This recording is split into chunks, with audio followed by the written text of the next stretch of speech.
Grandmother was a fortune-siphon. My sister-in-law resented the old woman for never dying, accusing her of draining the luck of her children and grandchildren. So, she put weed killer into grandmother's thin porridge. That night, my grandmother died in agony.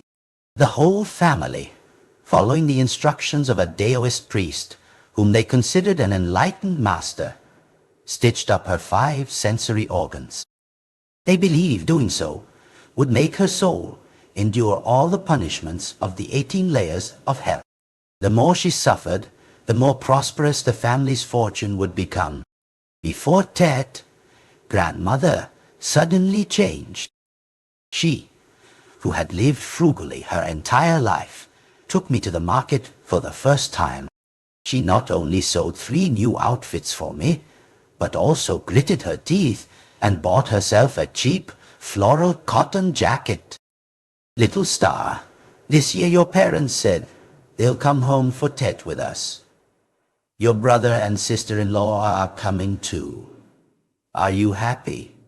I picked the biggest candied hawthorn and put it into her mouth. Are you happy, Grandma? She squinted, stroking my head. Of course I'm happy. They haven't been back for years. The village kids always say, my little one is an orphan. This time, let them see that Grandma's granddaughter is cherished too. I looked up, my eyes curved as I gazed at her. If you're happy, then I'm happy. Grandma, bending down, I pouted, pretending not to care. In truth, I didn't remember them at all. Initially, my parents wanted another son. The district doctor said my mother was carrying a boy, so they gave birth to me, only to find out I wasn't the boy they expected. Before I was even a month old, they hastily dumped me with my old-fashioned grandmother in the countryside. For the past 12 years, I could count on one hand the number of times I'd seen them. The last time they visited was 5 or 6 years ago, and they usually didn't even call. I couldn't understand why they suddenly wanted to return this year. Unconsciously, I squeezed grandmother's hand, but she didn't notice, engrossed in planning a lavish Tet meal. Back home, she immediately took off her new clothes, carefully put them away on the bed, and put on her old, worn, patched cotton jacket. She fried Tet delicacies, slaughtered chickens and ducks, cured meat, meticulously cleaned the yard and garden, and even tidied her own room, saying it was for my brother and sister-in-law to stay in. She spread out her own bedding, saying she would sleep with me. I was anxious to help her, but she sternly told me to go to bed and rest. What can a child do? She said, handing me a plate of crispy fried Tet cakes as a snack. Time flew by. Daisy, Eileen, Deity, Galit. On the 28th of Tet, my parents brought my brother, Ethan, and his wife, Yara, home. A luxurious car, only seen on TV, with its 4-ring logo, parked in the yard. My parents wore mink coats. Ethan and Yara carried expensive branded bags, looking elegant yet cold. Yara, in particular, looked around disdainfully, letting out a scornful humpshi. As if sensing something, Grandmother hurried forward to help Yara with her luggage. The countryside isn't as good as the city. Come inside and warm up. Yara slapped her hand away. Don't touch it. If you dirty my things, how will you ever pay for them? I heard you're a spirit medium who specializes in draining luck. Are you trying to steal my fortune now? The atmosphere in the yard suddenly froze, and my gaze turned unusually cold. Actually, rumors had long circulated in the village that my grandmother was a fortune-siphon. It was supposedly thanks to her special ability that my parents' business prospered, making them wealthy. Every time they faced difficulties or dangers, they managed to overcome them. I had never believed any of it. If grandmother was truly so powerful, why did she still wear ragged clothes? Why did she never dare to eat meat? Why did she continue to live in a dilapidated house in the countryside? My father broke the silence. Enough, everyone. Let's go inside. It's Ted, and there's so much to do. For some reason, a chill ran down my spine. But grandmother happily led everyone into the house. As soon as we sat down, grandmother pushed me forward in front of them. Look, Xiao Xing has been so good these past few years. She always comes first in school exams. You children talk. I'll go cook. Having said that, she quickly went into the kitchen. Hearing I was good at my studies, father looked surprised and pleased. Good, truly, my daughter. I replied indifferently. It's thanks to grandmother's good teaching. The atmosphere became stifling once again, and father's face flushed. I actually understood grandmother's intentions. She thought I was old enough, couldn't stay hidden in this small village forever, and needed to go to the city for schooling. She wanted my parents to take me to the city. But I didn't want to go at all. If I left, she would be even less likely to dare to eat meat. While I was lost in thought, grandmother quickly finished preparing a lavish meal. The rice was cooked, chickens, ducks, and various meats were spread out. A tempting aroma filled the entire house. Everyone silently sat down at the table. At the dinner table, grandmother tried to lighten the mood by asking Yara, how are things going lately?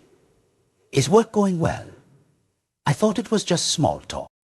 To my surprise, Yara suddenly slammed her bowl and chopsticks onto the table, her voice as cold as ice. What's going well? Ethan lost all his investments in gambling, and now owes loan sharks money. Last month I was pregnant, but a fortune teller said this child would be a drain, so I had an abortion. Some old people just won't die, sucking away all their descendants' luck. In my opinion, people should act their age. Don't be so selfish. Her words were brutally frank. Father's voice was cold. Mother, you're almost 70 this year, aren't you? Old people shouldn't bother their children and grandchildren anymore. After you pass, I promise I'll organize a grand funeral.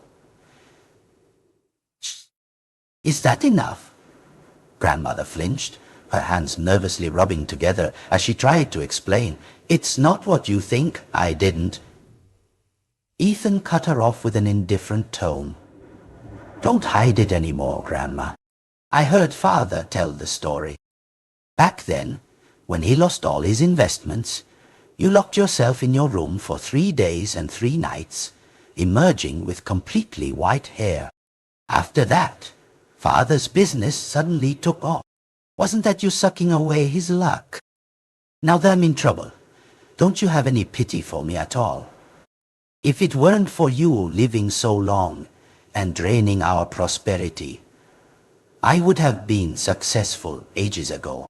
Grandmother's face was pale, her lips trembling, unable to utter a word. I couldn't stand it anymore and yelled, "Get out! You're not welcome in our home. You're not allowed to bully Grandma." Father delivered a resounding slap across my face. You useless brat! I'm your father. Who gave you the right to talk back like that? Grandmother, who had been sitting stunned, suddenly stood up, shielding me behind her back. You haven't shown your faces for years, and now you come here to throw your weight around. You're not to lay a hand on my little star. That night, everyone parted ways in discord. The lavish meal grandmother had spent all day preparing was left untouched on the table, ignored by all. At midnight, I tossed and turned, unable to sleep out of anger. On my 36th turn, grandmother hugged me close, her voice warm. "Little star, go to sleep, or you won't grow up." Her voice was choked with a slight, soft tremble.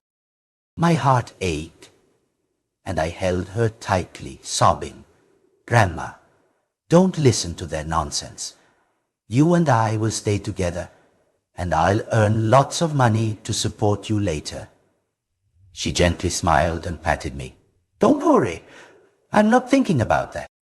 I still have to see my little star grow up and get married, don't I?" The next morning, Yara, surprisingly amiable, woke up early to cook. At the dining table, she proactively brought a bowl of porridge. "Grandma, we were wrong yesterday.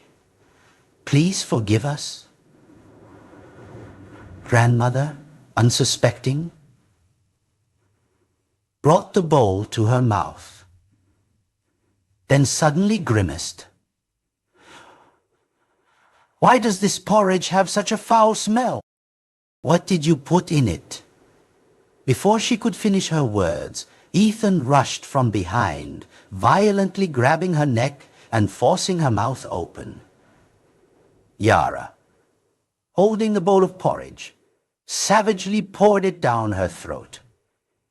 "You damn old hag! If you won't go, we'll send you there ourselves." I froze for a moment, then screamed, lunging to push the two of them away. But I was too small. Ethan kicked me, sending me sprawling. My parents rushed over, pinning me down, and delivering 2 stinging slaps to my face. Tears streamed down into my hair. I choked out a scream. "Don't kill my grandmother." It was useless. The bowl of porridge was quickly emptied. Grandmother and I were locked in a room. I mustered all my strength to help grandmother onto the bed, my face streaked with tears. She weakly raised her hand. "Try to wipe my face." After several attempts, her wrinkled hand simply brushed past my cheek. She shrieked in pain, writhing on the bed, her mouth and esophagus ulcerating little by little. I kicked the door like crazy, trying to call for help, but the windows were all tightly nailed shut. Every few hours, my parents, Ethan and Yara, took turns coming in to check if grandmother had stopped breathing. By the second day, her breathing was growing weaker. She whispered for water. "Give me a sip of water." I threw myself at the door, my voice hoarse. "Please, give grandmother a sip of water." Mother's face appeared behind the window, her voice full of irritation. "She's almost dead. What's the point of drinking? Die quickly to end the suffering." I glared at Mother. "Years ago, Father fell for another woman and was going to leave you penniless. Grandmother alone rode a bus for dozens of hours to stand up for you. Have you forgotten, Mother?"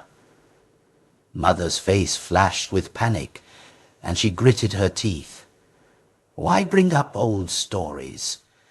Saying that, she hastily walked away from the bed. Grandmother weakly called out, "Little one, come here and comb my hair." I choked back sobs. "Yes, Grandma. Wait for me to find a comb. When you're better, I'll comb your hair every day."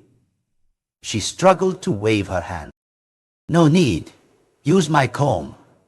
Grandmother reverently pulled a comb from an inner pocket of her jacket. The comb's material was very strange, neither jade nor bone, and its surface glowed with a warm aura. I tremblingly took it, carefully combing each of her silver hairs. Her hair was dry and tangled, and before I could even finish, my eyes blurred with incessant tears. She gently took the comb back, her soft hands untangling my hair, combing and softly singing. One comb for peace and joy, 2 combs for everything to go as wished, 3 combs to wish all earthly blessings upon my little star. She gathered her last strength, pressing the comb into my palm. Hide it well. Don't let your parents see it. I won't live to see you grow up, little star. I had always planned to comb your hair myself on your wedding day, so let this be my complete regret. From now on, my little star will have smooth sailing. Remember to guard your fortune. Before she could finish, her throat suddenly rattled, her breathing grew rapid, and then everything fell into an eternal silence. Grandmother passed away without even a last sip of water. In the morning hall, my parents carelessly discussed the funeral arrangements. The geomancer said they must immediately sew up her 5 sensory organs. Doing so would ensure her soul suffered all the punishments of the 18 layers of hell. The more agonizing her pain, the more prosperous our family's fortune would become. Ethan hesitated. Filial piety comes first. Won't this harm our family's good fortune? Father waved his hand dismissively. She wasn't my real mother. Years ago I was just a lost beggar who stumbled here. She merely adopted me. It's not filial impiety. My hands trembled as I dropped paper money into the fire. For all those years, Grandmother had never revealed that Father was not her biological son. Father suddenly turned to look at me. Throw this brat into the woodshed, lest she cause trouble. Bring her along during the funeral procession. Mr. Dear. Queens likes young girls like her. She could make a convenient mistress. And who knows, he might even invest in our business. Despite my crying and struggling, they shoved me into the wooden shed. Through the crack in the door, I saw them gathered around the coffin. Thick, dark, blunt needles pierced through Grandmother's skin. Rough stitches tightly sewed shut her eyes, ears, nose, mouth, and tongue. The jagged seams transformed her gentle face into a fierce visage. The clear sky suddenly boomed with thunder. My parents, Ethan and Yara, trembled uncontrollably. As night fell, the woodshed was as cold as an icebox. I huddled, clutching the wooden comb to my chest, the only source of warmth. Its worn grain was imprinted in my hands. Tomorrow morning, Grandmother would be buried. I couldn't let her go to the earth with those stitches. Waiting until everyone was fast asleep, I crept along the corner of the wall to the dog hole I had been digging all day, and crawled through the opening. I rushed back to the morning hall. As I stepped over the threshold, my head hit something large, dark, and furry. The impact sent me sprawling onto the ground. India, who's there? The morning hall was pitch black, engulfed in silence with no reply.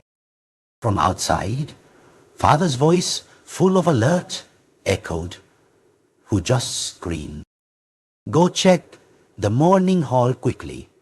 The funeral is tomorrow. Don't let anything unexpected happen. I quickly covered my mouth. My previous cry had been too loud and caught Father's attention. If they discovered me sneaking in here, I would surely lose my chance to get to the coffin. But The chaotic footsteps were drawing near. It was too late to run. A cold hand suddenly clamped tightly over my mouth. The doors of the morning hall burst open with a crash. Father's flashlight sweeping across every corner. Mother stood drowsily behind him.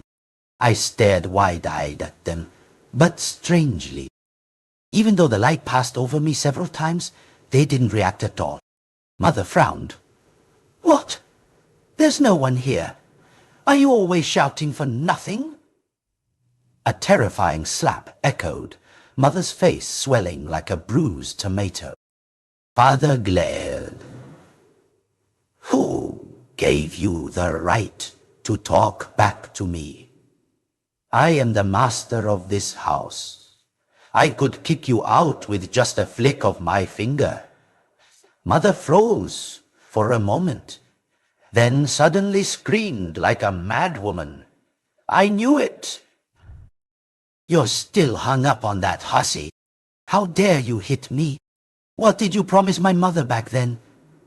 Mother's sharp fingernails clawed Father's neck, drawing flecks of fresh blood. Father growled, "Your old hag of a mother is dead. No one will protect you anymore." I watched them struggle with cold indifference. If grandmother were still alive, she would definitely side with Mother. Thinking this, I let out a cynical laugh. Click, dot, da. The two fighting figures froze, trembling as they looked towards the coffin. The cold hand tightened its grip on my mouth.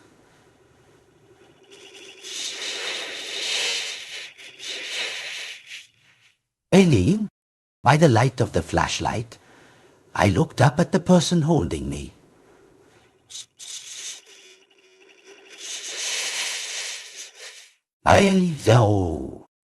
It was a refined-looking man, dressed in a jade-green robe and a black fur cloak. He brought a finger to his lips. "What? Is that the mother screaming over there? Is she laughing? Has she come back to claim lives?" Father gritted his teeth. "What's there to be afraid of? The little brat is still in my hands. That old woman cherished her the most. If she dares to touch me, I'll kill the girl, my fingernails dug deep into the palm of the mysterious man who chuckled softly." When the two figures' footsteps faded away, "Is this the timid little girl that grandmother blessed and raised? What a coincidence, meeting you here." I didn't understand what he was saying. I had never seen him before, let alone offended him. I stared at him wary, glancing anxiously towards the door. As if reading my thoughts, the man said, "Don't worry. I've set up a charm formation. No one will hear anything." I sighed in relief and questioned, "Who are you? Why are you in my grandmother's morning hall?" As I spoke, I tried to open the coffin lid. It's almost dawn. I have to remove these threads quickly, but the lid is too heavy. I can't budge it even with all my strength. While pushing with all my might, I gritted my teeth and whispered, Mister, can you help me?"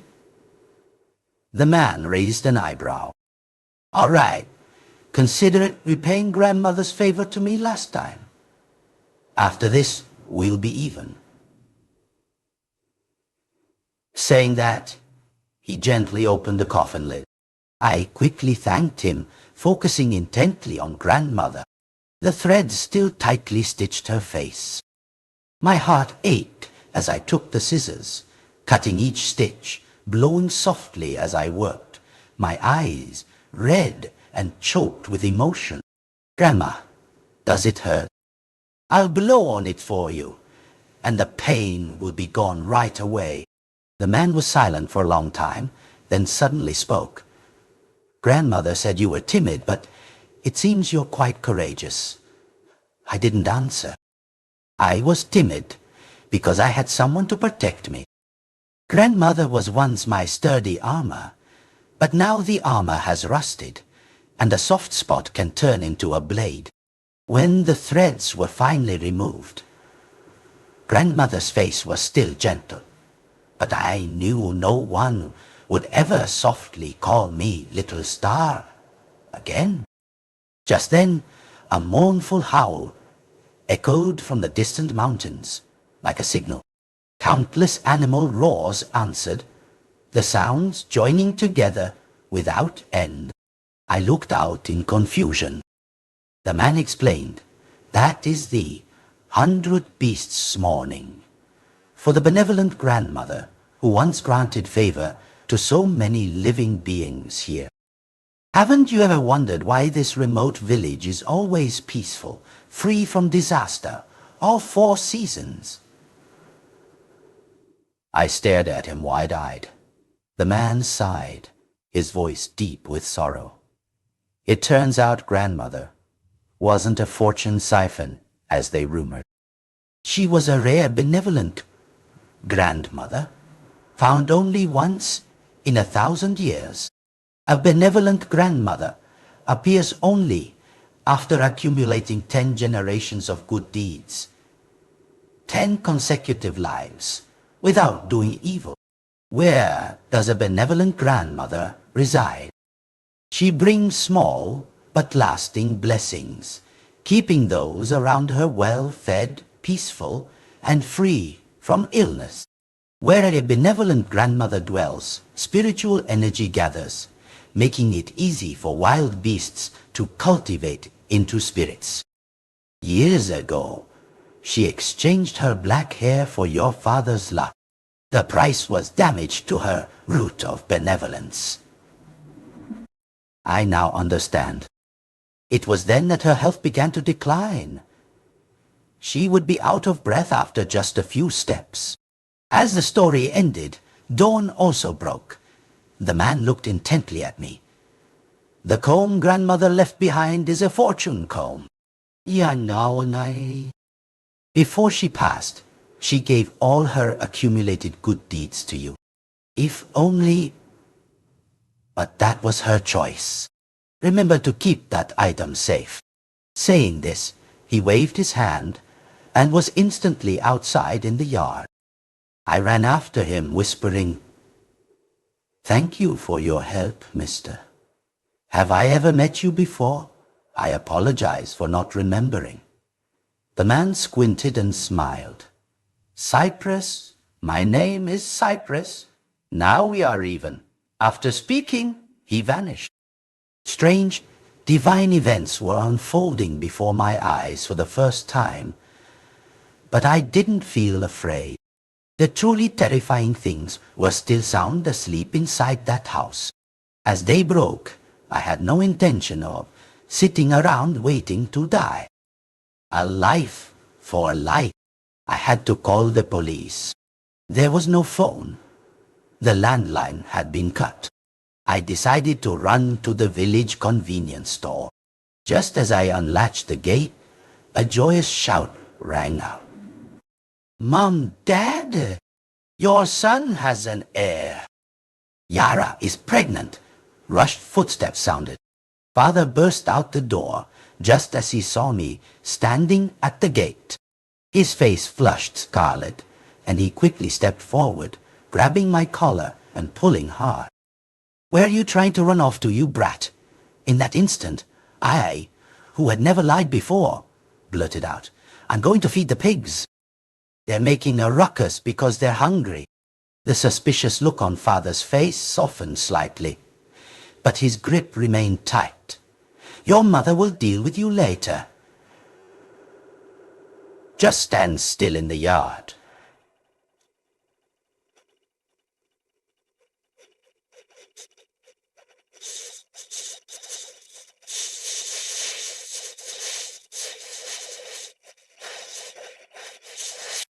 It's true.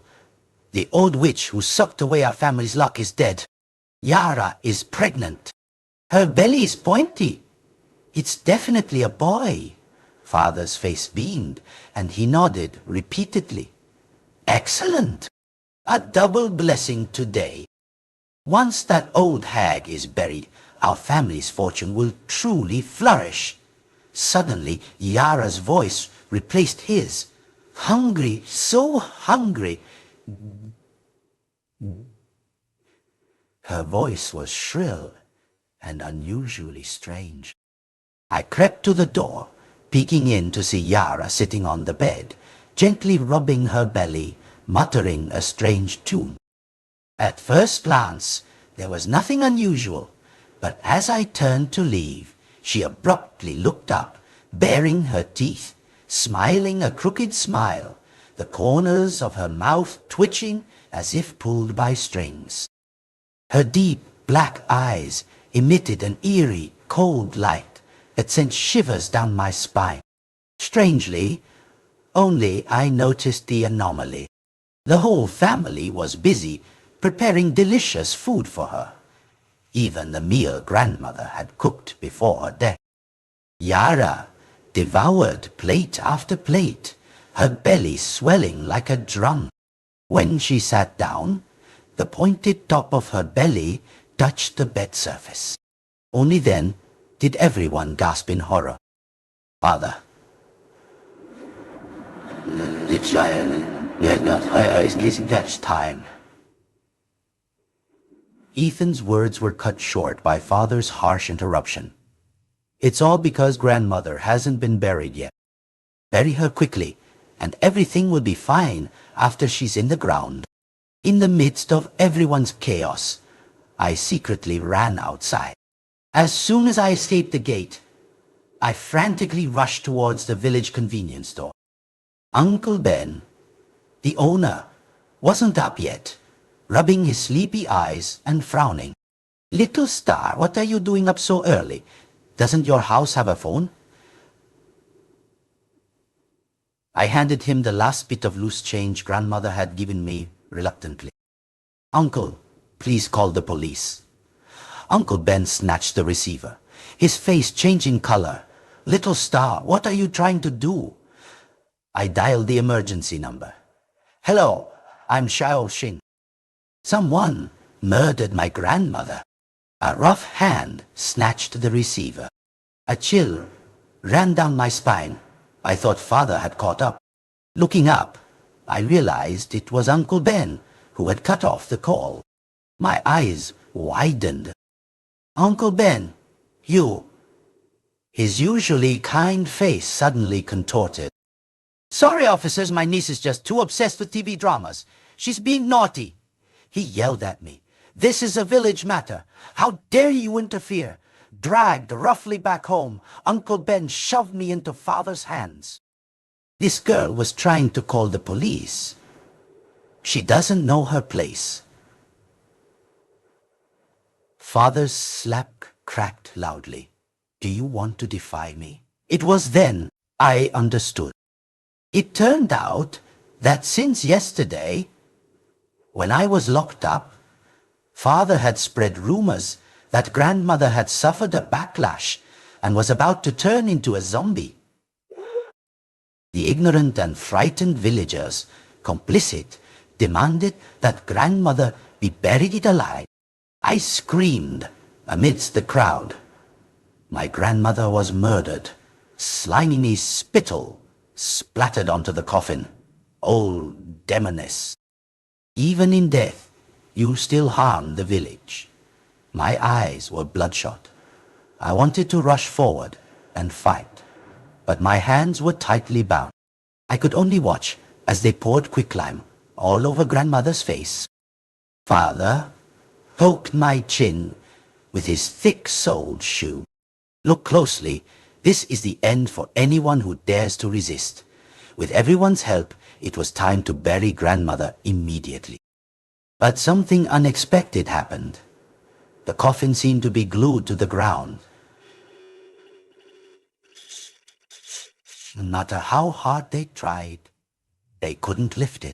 From within, a frantic thumping sound echoed, plunging the scene into a deathly silence. Someone's voice, trembling, broke it. "See, could it be a ghost doing?" Father glared at the coffin for a long time, then suddenly spat and roared. "Won't lie still in the coffin, eh? Fine, then drag her out and throw her straight into the grave." As soon as he finished, he used all his strength to fling open the coffin lid. Through the swirling dust, grandmother's gentle face appeared. He stared at her face, then suddenly noticed that the stitches had been removed.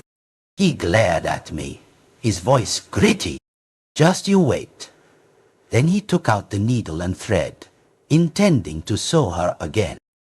But just as the needle touched her skin, a sky-shattering thunderclap made everyone jump. Father gritted his teeth, gripping his trembling hand, and brought the needle closer. Immediately, thunder boomed again. After several such attempts, the crowd began to murmur. "What's happening? Is heaven and earth angry?" Father's face turned ashen. He stood there for a long time, then jerked his chin towards me. "You saw it?" I gave a cold laugh. Turning away, Father stormed towards me, gripping my cheeks tightly. "You finish this, and I won't marry you off to old Mr. Quince. Otherwise, you'll regret it when you go to the city." Hearing this, I clenched my fist. Seeing my expression, he smirked triumphantly and handed me the needle and thread. Hesitating for a moment, I reached out and took them. Immediately, I gathered all my strength and plunged the needle into his chest. "You'll die," he screamed, writhing on the ground. But his thick cotton jacket, though the needle was long, only pierced his skin. This action ignited his fury. He grabbed my neck, slamming me against the coffin with terrifying force. I squeezed my eyes shut, both terrified and longing. If I die, will I get to see grandmother? But the imagined pain didn't come. Instead, Father suddenly collapsed like a starving dog. A gentle breeze brushed past my cheek, carrying a familiar murmur. "What a bother. This is the last time I'll help you, Xiao Xing." I quickly looked around, then gasped at the sight before me. All around my house's yard, plants rustled and trembled. It seemed something was approaching. The villagers panicked, gathering into a crowd. In a flash, a black bear emerged from the bushes, its red mouth agape, letting out a roar before slowly entering the yard. The villagers' cries of alarm followed one another. But this was only the beginning. More and more wild beasts gathered. A deer with giant antlers gracefully bowed before grandmother's coffin. A 5-meter-long python coiled around the coffin like a guardian.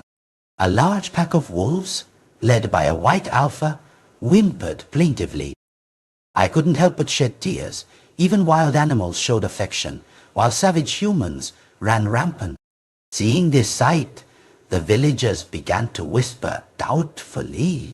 They say a person, worshipped by 100 beasts, is no ordinary being. We shouldn't let ourselves be used.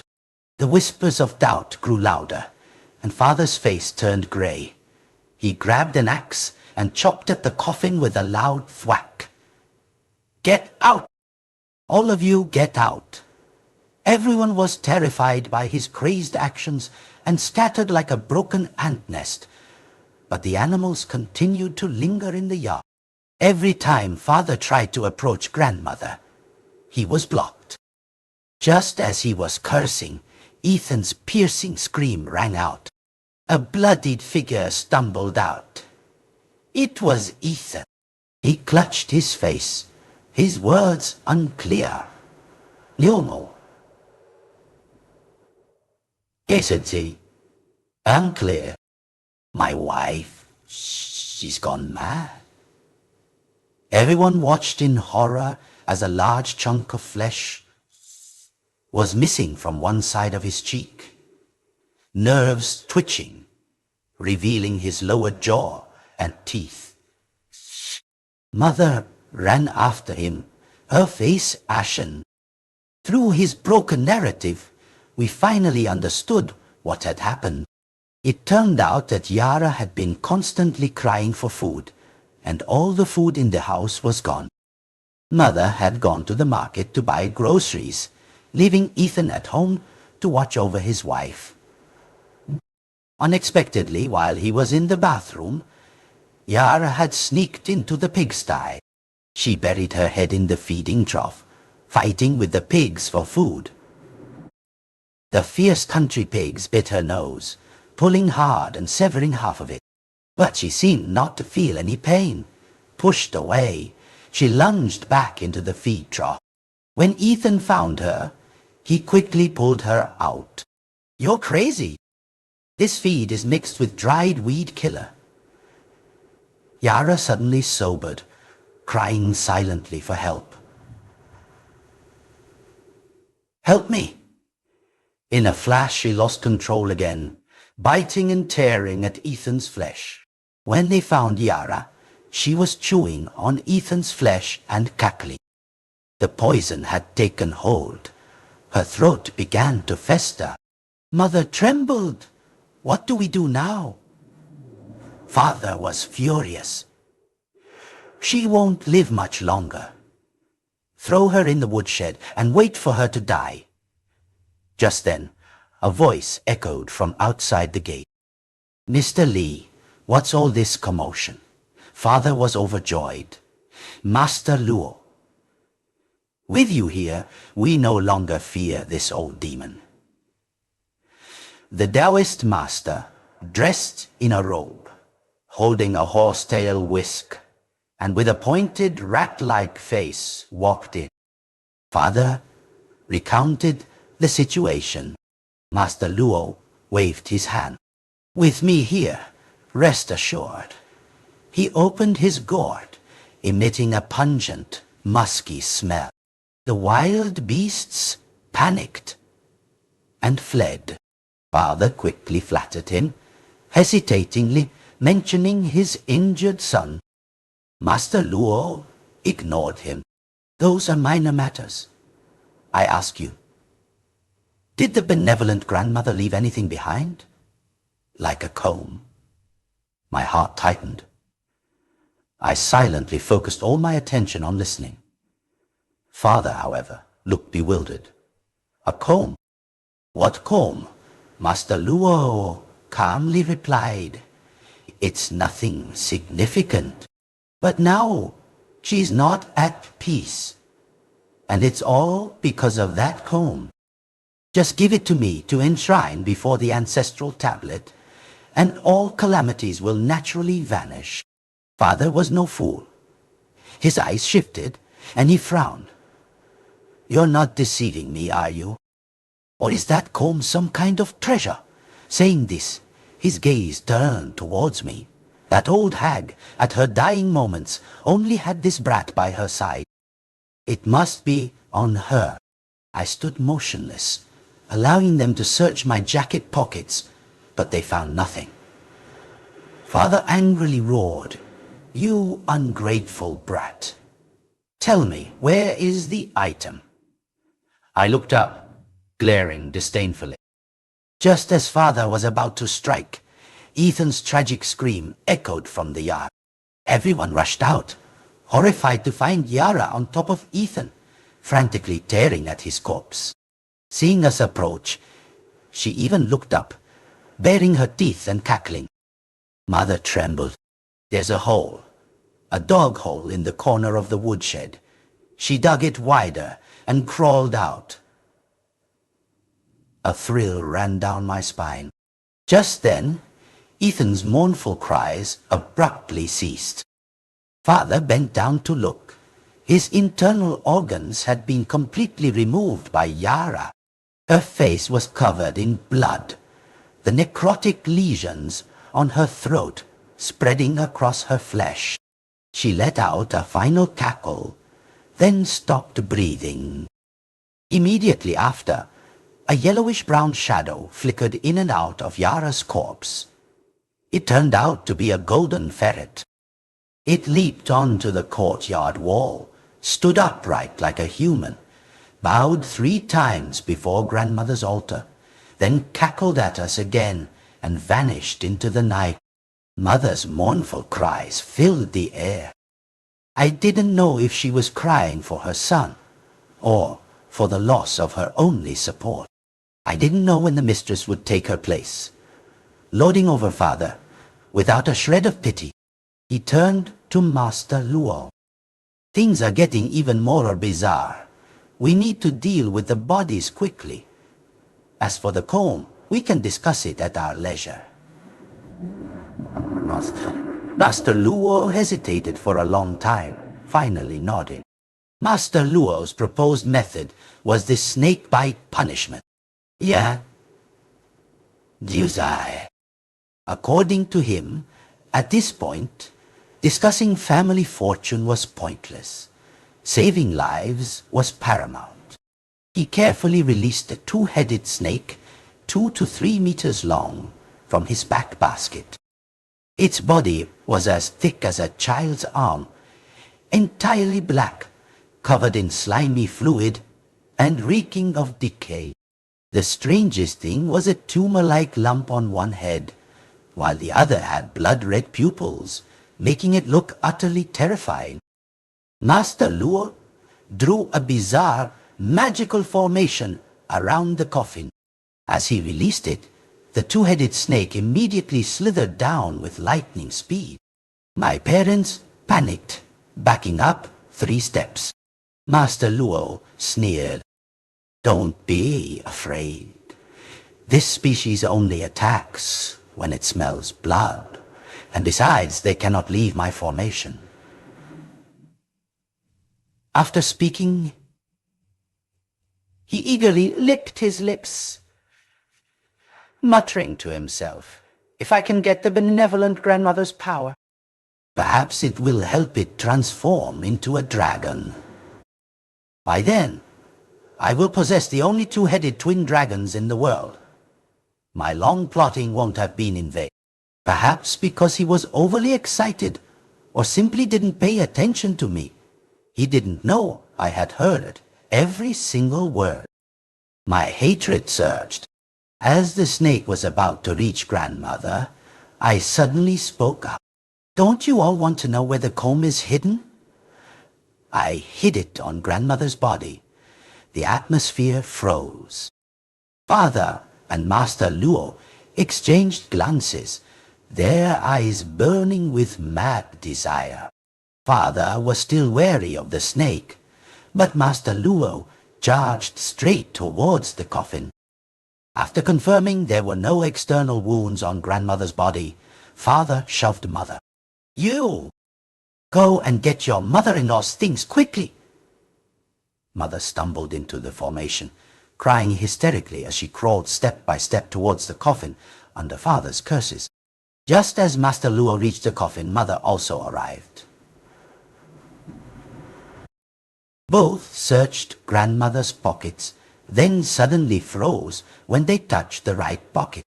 They looked up at each other, a ferocious glint simultaneously appearing in their eyes. A cold flash flickered in Master Luo's eyes. The sharp needle in his hand tore a gash across Mother's arm. Before the blood could even fall, he shoved Mother hard, sending her sprawling onto the ground right in front of the snake's mouth. The 2-headed snake excitedly struck at her artery. Blood spurted out in a stream, drenching the ground. The venom spread throughout her body, causing her to writhe and shriek. She reached out her hand towards Father for help, only to see her husband's triumphant face, finally free of his wife. Mother's eyes slowly glazed over, a tear lingering at the corner of her eye. Whether from pain or regret, I couldn't tell. Master Luo raised the comb high, laughing maniacally. My comb of fortune! Mr. Li, you truly are the benevolent grandmother's obedient son. If only you had treated her kindly, not just 3 generations, but your descendants for 1,000 generations would have enjoyed good fortune. What a pity! Now it all belongs to me. Father's expression flickered with surprise, then was quickly overshadowed by greed. Master Luo sneered, controlling the 2-headed snake to finish off my father. Just as he stepped over Mother's corpse, something unexpected happened. Like a post-mortem twitch, with 2 hearts still filled with hate, Mother's hand suddenly clamped onto Master Luo's ankle. He fell sprawling, and just as he was about to sit up and curse, he froze. The 2-headed snake was suspended directly above his head, its 2 pairs of blood-red eyes staring intently, venom dripping onto his face with a plop. Master Luo's hand touched the trail of blood. It turned out that when he fell, his face had scraped against a sharp rock. Before he could react, the snake lunged. A horrifying scream echoed, and in a flash, his face was nothing but a bloody skull. The comb of fortune dropped at my feet. When he stopped breathing, I picked it up and handed it to my father. Here, grandmother's comb. Father cackled, taking it, stroking the comb as he said, "Excellent. Truly, my obedient daughter. Don't worry, now it's just the 2 of us, father and daughter. I won't mistreat you." I nodded obediently. That evening, I brought a bottle of fine wine and some snacks. He carefully used a silver needle to test for poison, and only when the needle remained shiny did he eat and drink with ease. When he was full and tipsy, he ordered, "Go get Master Luo's luggage for me. Let's see if there's anything useful." "How does this fortune comb work, anyway?" I obeyed, bringing Master Luo's suitcase. Seeing Father intently rummaging through it, I spoke up. "Are you cold, Father? Shall I light the stove to make it warmer?" Father nodded indifferently. I piled coal into the stove, and the room instantly warmed up. Father sighed, contentedly, lounging and stretching his limbs, playing with the comb. I lowered my head and left, locking the room door tightly before I went. I didn't return to my own room, but sat waiting in the freezing cold yard. Much later, a terrifying scream echoed. I smirked with satisfaction, closing my eyes and imagining the scene in the room. In Master Luo's basket, there had been a second snake egg, which I had hidden. The cold made it difficult for the egg to hatch, so I dutifully lit the stove for Father. When the snake egg hatched, Father was still dreaming of a bright tomorrow, until he saw the 2-headed snake crawling closer. Perhaps he still hoped the old wound on his neck, scratched by Mother, wouldn't attract the venomous snake. But he was wrong. His moans grew weaker. He whimpered, "Little star, I'm your father. Save me, my daughter. It was all Master Luo who tricked me. He said grandmother sucked away all our luck. I cut him off coldly. You two blamed everything on grandmother. Don't you realize your whole family is rotten to the core?" The cries gradually faded. I inhaled the freezing air, savoring the sweet taste of revenge. Then, suddenly, tears fell. I didn't want this. Grandmother wouldn't like this cruel granddaughter. The most painful thing was that, even if I turned into a demon, with blood on my hands, she would never come back, never gently smile and call me little star again. A gentle breeze blew through, and Cypress appeared on the treetop. He looked at the chaotic scene in the yard, and once again words slipped from his lips. "Fine. I'll help you clean up one last time." As he spoke, he gently waved his hand, and the two writhing two-headed snakes turned into wisps of black smoke, vanishing without a trace. Then he gathered all the bodies, except grandmother's, and set them ablaze.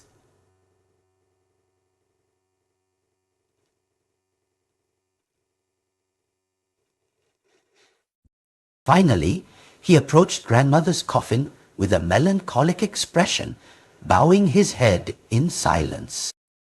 I looked at him and suddenly asked, "If I don't need the comb of fortune, does my grandmother have a chance to come back to life?" Cypress frowned. "Do you know that the fortune in that comb is enough to protect you for 3 generations, ensuring peace and health? Your life, though not wealthy, will be free from worries and troubles." I shook my head. "How can that be? It's not mine. I don't want it. I just want grandmother." Cypress was silent for a long time, then softly said, "The benevolent grandmother cannot be revived, but perhaps there's still a chance for reunion. If only—" The following words were too quiet. I couldn't hear them clearly and hastily pressed, "If only what?" Cypress looked up at me. "Nothing. I will come to find you tomorrow at noon." With that, he turned and vanished. I sat alone, guarding grandmother all night. Afterwards, I cremated her, and I carefully placed her ashes in a small urn. I packed my meager belongings, hugging the urn to my chest. Grandmother had once wished for me to go to university and see the world outside, so I would take her with me.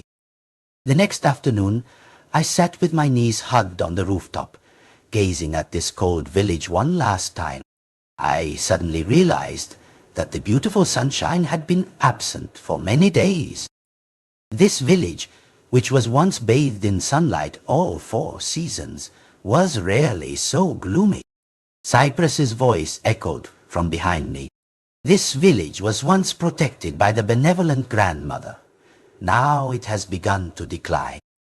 The villagers will no longer live as leisurely as before. They will have to double their efforts to achieve a peaceful life." I turned around, surprised to see that he had changed his ancient robe for a neat suit. He handed me a pearl that glowed with a faint pink light. I took it, looking at him blankly. He pointed to the pearl, instructing me to keep it with the comb. As soon as it touched the comb, the pearl transformed into a flash of light and shot inside. The comb's surface suddenly became more brilliant, pulsating as if a thumping sound resonated within it, like a beating heart. Cypress's voice softened. "Keep this with you and nurture it carefully. Normally, do many good deeds, accumulate virtue, and at the right time, perhaps you will meet again." I pressed my lips together, then suddenly blurted out, "I've guessed who you are." Cypress's face darkened. I told myself there wasn't a single cypress tree in the whole village, yet grandmother always had the freshest cypress flowers to make cakes and jams for me. Cypress grumbled, "Yes, you greedy little thing. The benevolent grandmother spoiled you so much, stripping so many of my flowers. The most irritating thing is she never let me taste them." He suddenly fell silent, his eyes distant with sadness. He could not forget the past, when he underwent tribulation to become a spirit. 9 bolts of heavenly lightning struck him down, leaving him on the brink of death. The benevolent grandmother had climbed steep cliffs daily, caring for him diligently. When he awoke, he had proudly declared, "I hate being indebted. Once all kindness is repaid, you and I are even." But a few years later, the benevolent grandmother awkwardly rubbed her hand. "Could you give me a few flowers to make cakes for my granddaughter?" Cypress gritted his teeth, letting her pluck all his flowers. In truth, he had also wanted to taste her cooking very much. Once she hesitated. "Thank you, young man. Perhaps you should try some."